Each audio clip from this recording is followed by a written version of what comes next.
You know, I was a teenager who loved the Lord. I was active in many things at church and involved in an organization called Youth for Christ, YFC. One of the boys from our church youth group was in the hospital with appendicitis.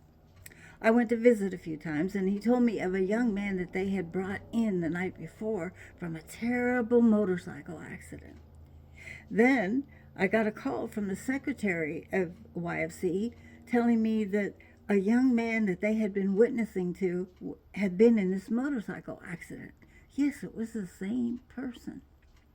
So she asked if I would go with her to meet him. So I did. And both told me of the same young man, the same motorcycle accident. His name was Bill, and he had a long, long recovery ahead. He told us that he had accepted Christ as Savior as a result of this experience.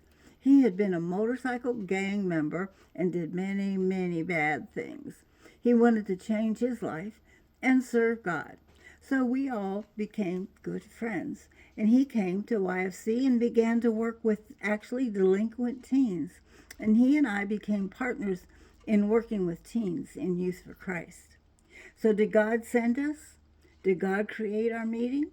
After a while, Bill told me about a girl he used to date. And she was from a poor family with a father who was good to Bill, but really had it rough financially. So Bill wanted to go and visit them and tell them about Christ and his experience with Christ. I had a friend in high school who was very poor. She had raggedy clothes. Her hair was not combed well and not good grooming. All the kids made fun of her, and no one wanted to be friends with her. But I felt God wanted me to be kind to her and befriend her. So I did. So did God send me to her? Well, I think so. It turns out that Bill's friend and my friend were sisters. He and I went to their house, talked to them about God, our relationships with Jesus, and how they should accept Christ as their Savior. How did we have a burden for two people from the same household? Was it a coincidence that we were led to witness to the family? Their father loved our visits and wanted to hear everything about our God. So did God send us? I believe he did. Our spirits became very connected, so much so that I knew before the phone rang that it was Bill that was calling. One time my best friend was with me. We were sitting in my bedroom, and I told her, I said, you know what? I said, Bill is calling. In just a few seconds, the phone rang. She said, how do you know that? I don't know. I just knew. My mother said, Karen, it's for you. It's Bill. So there was no audible voice from God. There were voices of my friends who told me about Bill, about his accident.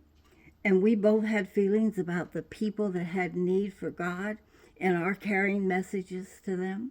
So did God speak to us through friends and through our feelings? Yes, he did. Just as he spoke to David and Jonathan in the scriptures, and they became friends. So you know what? We need to pay attention to who God leads us to, the feelings that we have, and know and trust that God is speaking to us. And just look at him and ask him, you said what? God bless you.